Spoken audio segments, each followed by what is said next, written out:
Gálatas capítulo 5, versículo 13 a 5.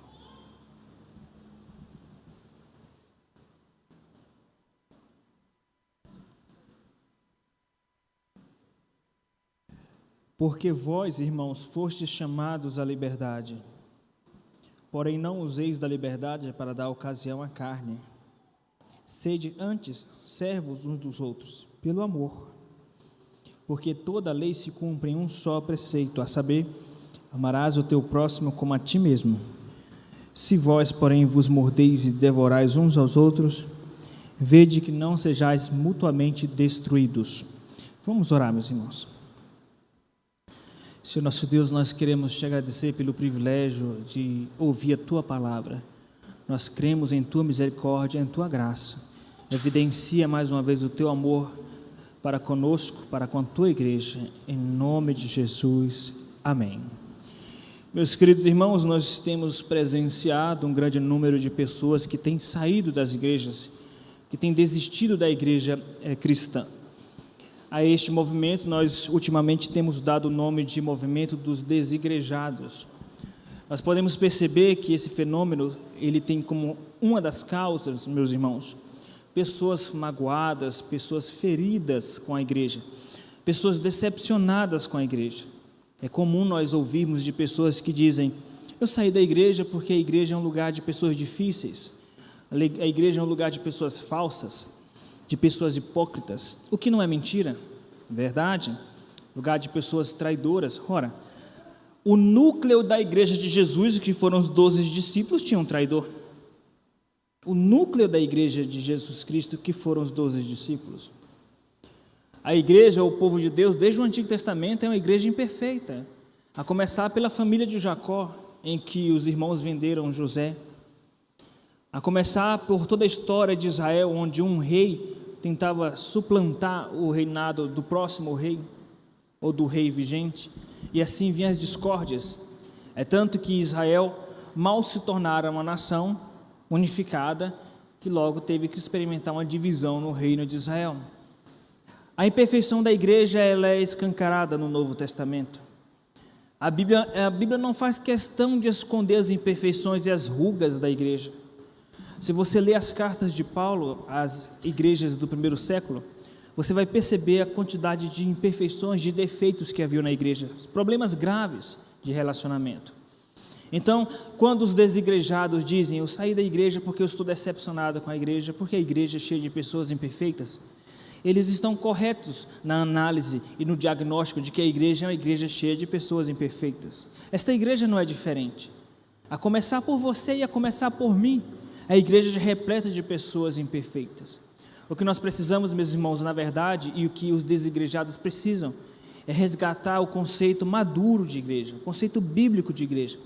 A partir do momento que você amadurece a sua perspectiva a respeito da igreja, e essa maturidade, ela vem através de um conhecimento bíblico profundo, a partir do momento que você tem essa percepção madura de igreja, você vai saber lidar com as imperfeições desta igreja, e vai continuar firme, vai continuar em frente, mesmo diante dessas dificuldades.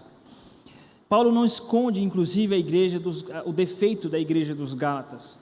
Aqueles irmãos da região dos Gálatas estavam enfrentando muitos problemas internos dentro da igreja, problemas graves. Nós podemos perceber isso no versículo 15 e no versículo 26. Observe o problema que Paulo está tratando, versículo 15. Se vós, porém, vos mordeis e devorais uns aos outros, vede que não sejais mutuamente destruídos. Então, havia tanta divisão, tanta confusão de relacionamento naquela igreja, meus irmãos, que a igreja estava próxima ou perto de se autodestruir. Os crentes estavam como que devorando uns aos outros. Aqui, meus irmãos, é uma metáfora. Obviamente não havia nenhum crente mordendo fisicamente um ao outro, mas estava machucando a alma um do outro, uma divisão aguda. Então veja que, por isso nós não devemos nem mesmo nos escandalizar, quando nós sabemos que determinada igreja teve uma confusão tamanha que quase saíram no tapa. Você já ouviu histórico de igrejas assim? Igrejas que é confusão, a ponto de os irmãos gritarem com o outro, desrespeitarem um ao outro. Mas isso não é igreja. Meus irmãos, a igreja ela é imperfeita e precisa ser tratada, ser amadurecida. Aquela igreja estava vivendo uma crise de relacionamento muito grande, muito aguda entre os irmãos. Paulo aponta a causa disso. Na verdade, a causa é o pecado. Ele vai citar alguns pecados que estava quase que provocando uma divisão. A igreja estava quase se autodestruindo. Ele diz no versículo 15: vede que não sejais mutuamente destruídos. E por quê? O versículo 26 traz luz às razões, ou um diagnóstico mais apurado a respeito de qual pecado aquela igreja estava vivenciando. O versículo 26: não nos deixemos possuir de vanglória. A vaidade, a soberba, a vanglória é uma das causas que trazem divisões ao seio da igreja, trazem discórdia. Um irmão querendo se aparecer mais que o outro, um irmão querendo se considerando superior ao outro, a arrogância, a falta de amor ao próximo evidenciada na vaidade. O versículo 26 continua: consequentemente, aqueles crentes estavam provocando uns aos outros. Versículo 26: não nos deixemos possuir de vanglória, provocando uns aos outros. Havia provocações no meio daquela igreja, provocações indiretas, provocações diretas, machucando uns aos outros através de provocações. E uma raiz desses males também é um outro pecado que Paulo aponta no versículo 26, que é a inveja. Não nos deixemos possuir de vanglória, provocando uns aos outros, tendo inveja um dos outros. Na verdade, aqueles crentes estavam quase por se autodestruir, aquela igreja estava quase por se destruir por causa da vaidade, da soberba, da arrogância, por causa das provocações e por causa da inveja. Meus irmãos, isso são elementos, são pecados que podem destruir uma igreja. As provocações, as invejas e a vaidade, a vanglória pode destruir uma igreja. Por isso que aqueles crentes estavam quase que mordendo uns aos outros, devorando uns aos outros. E quando Paulo usa essa figura do devorar, meus irmãos, isso traz à luz um sentimento de raiva, de ódio, de rancor, de mágoa. Cuidado para que você não seja um pivô da mágoa, do rancor, do ressentimento, que vai produzir ódio, raiva, ira, que vai fazer você ser um crente provocador. Então, quando Paulo diz no versículo 15, vede, significa, meus irmãos, que isso pode acontecer conosco. Não pensemos nós ingenuamente, como pensam os desigrejados, que nós estamos livres desses pecados. Aquele que pensa que está em pé, cuide para que não caia. Nós devemos ver, vigiar. Paulo diz, vede. Meus irmãos, a partir dessa perícope, do versículo 13 até o versículo 15, nós iremos aprender esta noite as atitudes que nos ajudam a manter a comunhão cristã. E esse é o tema da mensagem de hoje. E nós poderemos perceber, meus irmãos, que a primeira atitude que nos ajuda a manter a comunhão cristã é ter uma compreensão madura da nossa liberdade. Como eu falei introdutoriamente, uma compreensão madura faz com que a igreja cresça em maturidade e isso evita as crises de relacionamento. E a primeira compreensão madura que nós devemos ter é uma compreensão madura de nossa liberdade. Então, meus irmãos, a primeira atitude para nós mantermos a comunhão cristã, mantermos a paz na igreja, é você ter uma compreensão madura da nossa liberdade. Versículo de número 13. Porque vós, irmãos, fostes chamados à liberdade. Então, a primeira premissa de Paulo é a premissa, na verdade, que ela é central no Evangelho de Cristo. É a coluna central do Evangelho de Cristo, que é a nossa liberdade. De fato, nós fomos chamados à liberdade. Ele diz, fostes chamados à liberdade. Vamos entender um pouco o contexto dessa liberdade. Jesus nos diz, isso está registrado em João capítulo 8, versículo de número 32, e conhecereis a verdade vos libertará.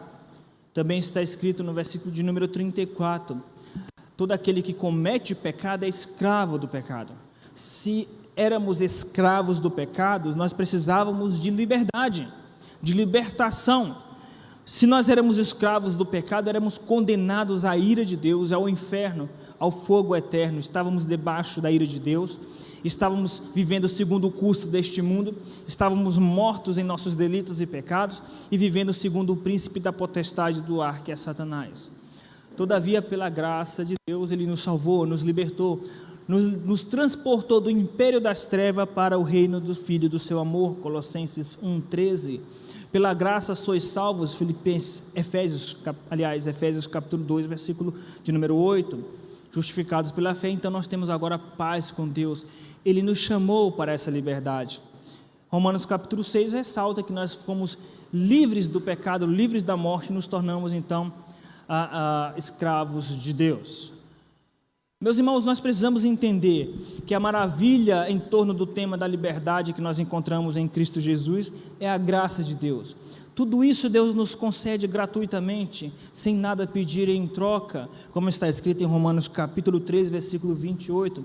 Assim, ninguém é justificado diante dele por obras da lei. Não é por obras da lei, isso é graça de Deus. Aqueles que são da fé são os descendentes de Abraão, que são justificados totalmente por sua graça.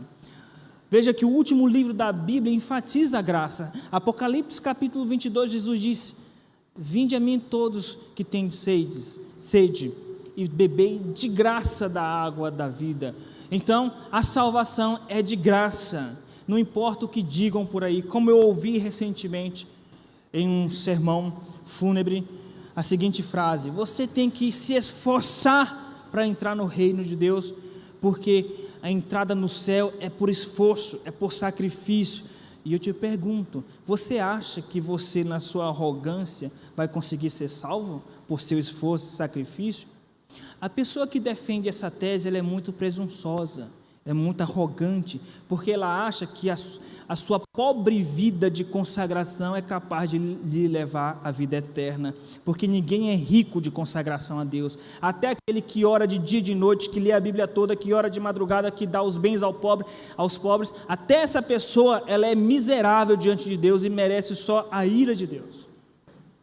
Então, o crente que defende a tese que a salvação é por esforço, por obras, por comportamento, por santificação, ele, além de ser cego, esse crente, além de ser cego, ele é cego, permanece nas trevas, é cego.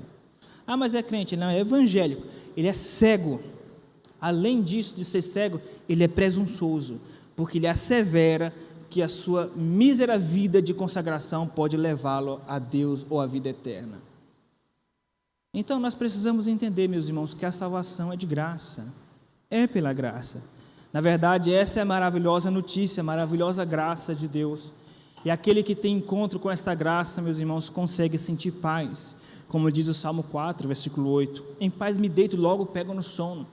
A paz de Deus que excede todo o entendimento, que Paulo fala em Filipenses capítulo 4, versículo de número 7. A paz de Deus que excede a todo o entendimento é a paz que é fruto do Espírito. Gálatas capítulo 5, versículo 22, o fruto do Espírito é amor, alegria e paz. Então, meus irmãos, essa paz de Deus vem pela profunda convicção que nós temos do amor incondicional de Deus. Nada nos separará do amor de Deus que está em Cristo Jesus. Jesus nos promete em João capítulo de número 10, versículo 38, que nós jamais perderemos a vida eterna, jamais pereceremos. Se você conhece um crente que perdeu a vida eterna, na verdade esse crente nunca teve. Essa mensagem de que a salvação é pela graça, de que nós nunca iremos perder a salvação, meus irmãos, deve gerar paz em nossos corações. Mas nós devemos tomar muito cuidado, porque o nosso coração é pernicioso. A Bíblia diz em Jeremias 17:9, que o nosso coração é enganoso. O limite entre a certeza da salvação e a frouxidão moral é um limite muito tênue, porque de repente você tem tanta certeza da salvação, que de repente, sem perceber, você está vivendo uma vida frouxa moralmente. De repente, sem perceber, você está vivendo uma vida espiritual relaxada, sem agradar a Deus. Quando você vivia no sistema da lei, quando você vivia em uma igreja que te oprimia com a mensagem do inferno e da salvação pelas obras, você vigiava o tempo todo, lia a Bíblia, comia a Bíblia, orava, não faltava em nenhum trabalho da igreja, se vestia adequadamente, evitava de falar mal dos outros, vigiava a sua boca, era uma vida de consagração. Por quê? Porque você amava a Deus ou porque você estava com medo de ir para o inferno? Porque o pregador disse para você vigiar, se Jesus voltasse talvez você não subiria. uma obediência por interesse ou por medo. E agora você conhece a graça. Você conhece a liberdade cristã. E com o tempo, depois de ter experimentado a alegria de conhecer a graça, com o tempo a sua vida espiritual começou a relaxar. A vida de leitura da palavra, a assiduidade na igreja que você tinha do início vai diminuindo, male vem no culto à noite. E quando vem, acha que fez uma vantagem. Você vai relaxando. Isso começa a se refletir, inclusive, nos relacionamentos. Antes, quando você estava naquele primeiro amor, naquele primeiro contato com a graça, com a liberdade cristã, alguém te machucava, ou alguém falava mal de você, alguém fazia algo contra você, você dizia, não, deixa, Jesus me perdoou. Ele me deu perdão de graça.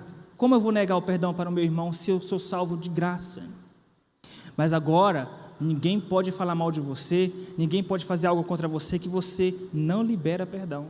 Você guarda rancor, guarda ressentimento.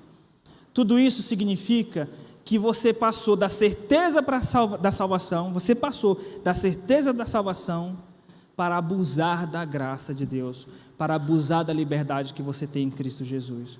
Portanto, nós devemos vigiar nesse sentido. Nós precisamos entender que a primeira atitude para mantermos a comunhão cristã é você ter uma compreensão madura da liberdade. O que é uma compreensão madura da liberdade?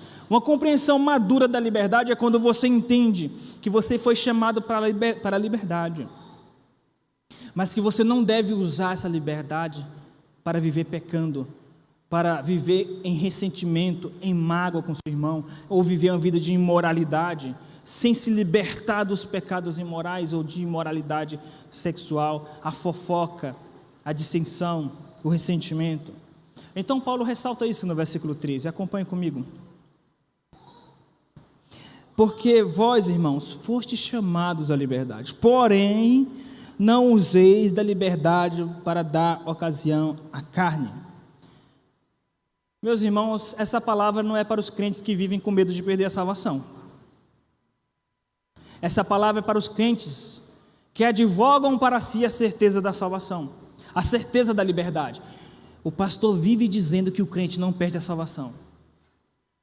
Aí você começa a dar ocasião à carne, por quê? Porque você tem certeza que Deus vai te perdoar.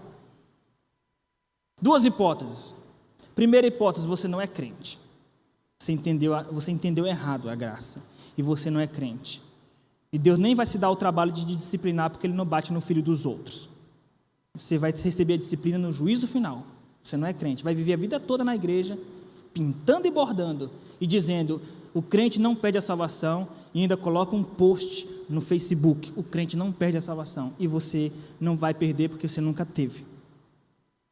Essa é a primeira hipótese. Ou a outra hipótese é, você é crente, mas muito imaturo, aí sim Deus vai te bater com açoite, se você continuar abusando da graça, dando lugar à carne, aí Deus vai te disciplinar, e quando Ele te disciplinar, não fique magoado com Deus. É porque Ele te ama. Está escrito em Hebreus capítulo 12 que Deus disciplina todo filho a que Ele ama. Independente da hipótese, qual atitude nós devemos ter? Uma atitude de responsabilidade com a liberdade cristã, uma compreensão madura da liberdade cristã. Eu não devo usar a liberdade cristã para dar lugar à carne. Eu tenho que entender que esse amor gratuito revelado na cruz deve me constranger. 2 Coríntios capítulo 5, versículo 14, o amor de Cristo nos constrange. Então, você tem que ter certeza da salvação, e essa certeza da salvação, certeza da liberdade, deve produzir em você temor a Deus, gratidão a Deus, porque você foi salvo gratuitamente. É como José disse para a mulher de Potifar, como eu faria isso com o meu Deus? Quando o diabo estiver te tentando, é isso que você tem que dizer. Como eu faria isso ao meu Deus, que me deu gratuitamente a vida eterna? Isso é uma compreensão madura da liberdade. Meus irmãos, a atitude que nós devemos ter para manter a comunhão cristã, a primeira atitude que nós devemos ter para manter a comunhão cristã é ter uma compreensão madura de nossa liberdade, não usar a liberdade para dar ocasião à carne e viver em discórdia uns com os outros, machucando uns aos outros, falando mal uns dos outros e dizendo, eu não vou perder a salvação. Tem crente, meus irmãos, que até hoje não abandonou o vício da fofoca. Por quê? Por causa da aparente impunidade de Deus. Você faz uma fofoca em um dia, Deus não te castigou. Depois você faz um outro teste no dia seguinte, você fofoca de novo, Deus não te castigou. Aí você pensa inconscientemente, então a certeza da salvação significa que Deus não vai viver me castigando. Então você começa a relaxar, de repente você passa a ser um instrumento nas mãos de Satanás dentro da igreja, sem você perceber. Não dê lugar à carne. Meus irmãos, atitudes que nos ajudam a manter a comunhão cristã. A primeira atitude é ter uma compreensão madura de nossa liberdade. A segunda atitude é ter uma compreensão madura de nossa identidade, de nós sabermos quem nós somos. No sentido positivo, o que nós somos? Quando eu digo positivo, aquilo que é bom aos nossos olhos. Nós somos o quê? Somos filhos de Deus, regenerados por Deus, fazemos parte do corpo de Cristo. É isso que nós somos. Mas num sentido natural que nós devemos ser diante uns dos outros, escravos uns dos outros. Essa é a nossa identidade. Se nós quisermos manter a comunhão na igreja, nós devemos ter uma compreensão madura da nossa identidade. Não é o cargo que você ocupa que vai definir a sua identidade.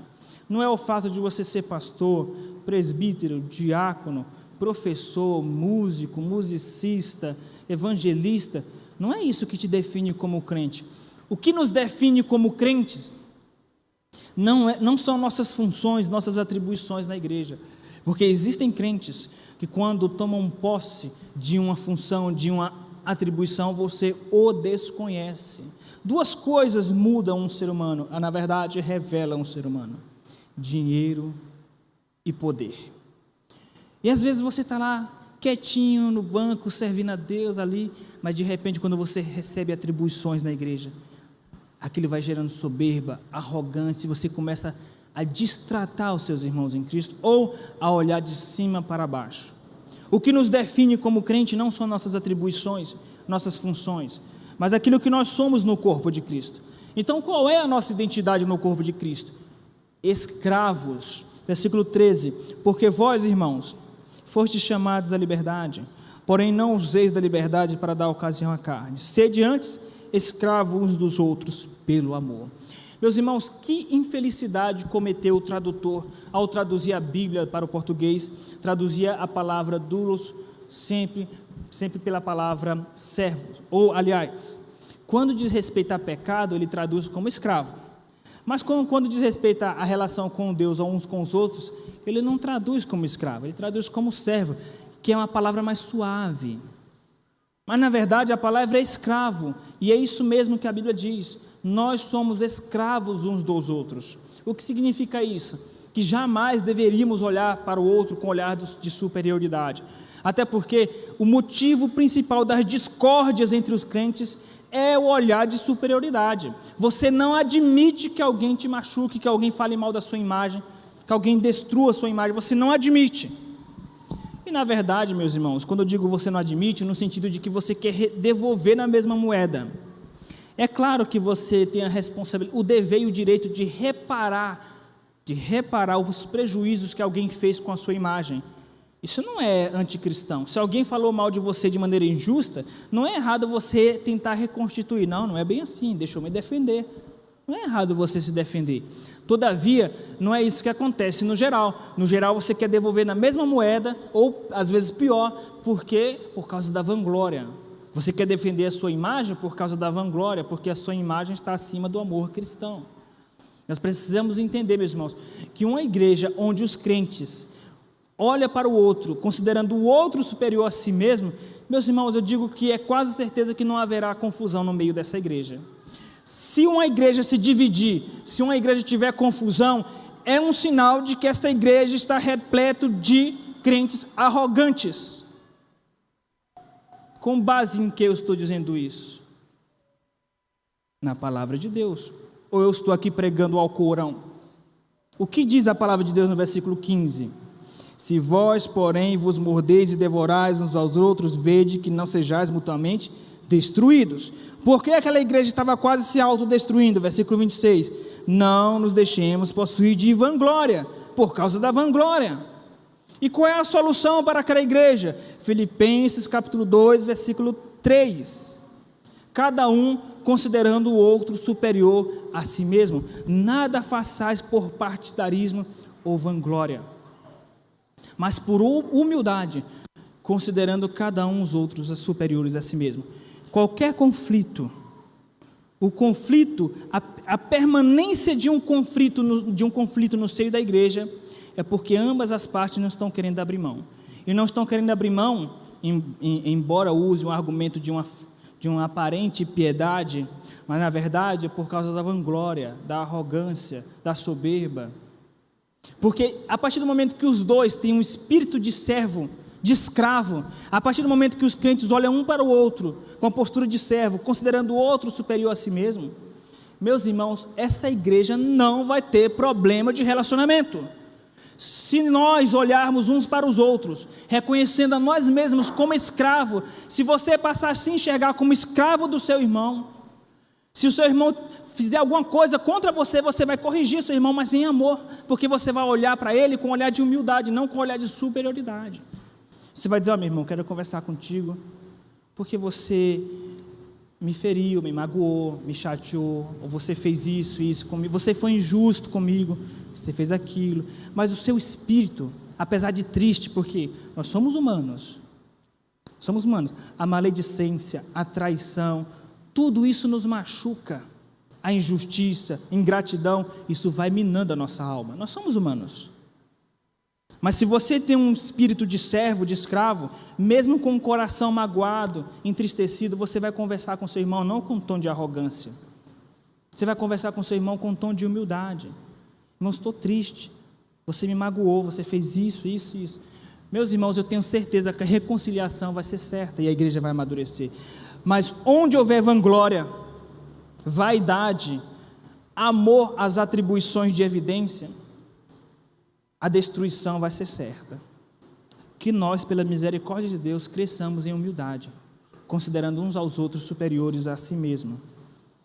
E não enxergue o seu cargo, seja de importância legal, seja de importância por evidência, não considere isso como um motivo de vanglória.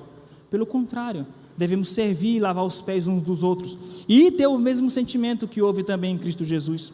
Observe que Filipenses capítulo 2, versículo 5, eu digo que a carta aos Filipenses é a carta da humildade, que nos coloca em nosso devido lugar. Filipenses 2,5 nos diz o seguinte, meus irmãos: tende em vós o mesmo sentimento que houve também em Cristo Jesus, pois ele, sendo em forma de Deus, não julgou com usurpação o ser igual a Deus, antes humilhou a si mesmo, tomando forma de escravo. Ora, o Criador dos céus e da terra, Criador dos mares, dos oceanos, Criador de todas as coisas, das galáxias, do universo, esse Criador de todas as coisas, ele tomou uma forma de escravo, lavou os pés dos discípulos, e nós muitas vezes não queremos nos humilhar diante do nosso irmão. Então, meus irmãos, o segredo, a atitude necessária para nós mantermos a comunhão cristã, a primeira atitude é termos uma compreensão madura de nossa liberdade, não usar a liberdade ou a graça ou a certeza da salvação para viver pecando e pecando contra o irmão. A segunda atitude é ter uma compreensão madura de nossa identidade, nós somos escravos. A terceira e última atitude é termos uma compreensão madura de nossa responsabilidade. Qual é a nossa responsabilidade? Nós temos a responsabilidade de cumprir a lei de Moisés. Como já diziam os puritanos, Deus nos tirou do Monte Sinai, nos levou até o Calvário, para nos purificar gratuitamente, nos perdoar gratuitamente, para depois nos levar de volta ao Monte Sinai. Deus te livrou da maldição da lei, te levou até a vida eterna em Cristo Jesus, para te dar certeza da salvação, para depois te levar de volta à lei, para você entender que não é porque você é salvo que você não tem obrigações morais e legais. Nós temos responsabilidade. E qual é a nossa responsabilidade? Obedecer à lei de Deus. Nós não devemos abandonar a lei de Moisés. Nós somos obrigados a cumprir os 10 mandamentos, e não só os 10 mandamentos, nós somos obrigados a cumprir a lei de Deus, especialmente a lei moral de Deus. Nós somos obrigados. Não é porque nós somos eleitos que nós somos desobrigados. Somos obrigados a honrar pai e mãe, somos obrigados a não adulterar, a não furtar, não dar falso testemunho, guardar o dia do Senhor, não falar o nome de Deus em vão, não fazer imagens ou ídolos para nós. Nós somos obrigados a guardar a lei. E a lei se resume em uma só coisa: amar a Deus sobre todas as coisas e amar o próximo como a si mesmo. Observe o versículo de número 14, que aponta para a nossa responsabilidade. Porque toda a lei se cumpre em um só preceito, a saber, amarás o teu próximo como a ti mesmo. Então nós ainda temos responsabilidade, e a nossa responsabilidade é de obedecer a lei de Deus e obedecer a lei do amor ao próximo. Como nós vamos manter a comunhão na igreja? Entendendo que nós temos responsabilidade para com a lei de Deus, responsabilidade de amar ao próximo. Está escrito em Gálatas capítulo de número 6, versículo 2, meus irmãos: levai as cargas uns dos outros, e assim cumprireis a lei de Cristo. Nós ainda devemos obedecer a lei de Cristo. Sabe por que o nosso fardo ele é suave e é leve? O fardo de Cristo ele é suave e é leve? Não é porque não existe peso nenhum. É pesado porque é um fardo, Jesus chamou de fardo. Mas é um fardo leve porque se você não aguentar carregar, ele te diz: isso não impede de você ser meu filho, você continua sendo meu filho, mas eu vou te ajudar a carregar esse fardo. Mas nós temos um fardo, e esse fardo é obedecer a lei de Deus, é dizer não para a sua natureza. Quando você estiver com raiva, com mágoa do seu irmão, querendo morder, devorar o seu irmão, destruir o seu irmão, você tem que ter domínio próprio e liberar perdão e buscar reconciliação com o seu irmão. Meus irmãos, essas são as atitudes necessárias para mantermos a comunhão cristã. A primeira atitude é termos uma compreensão madura de nossa liberdade. A segunda atitude é termos uma compreensão madura de nossa identidade. A terceira atitude é termos uma compreensão madura de nossa responsabilidade. Que Deus nos abençoe.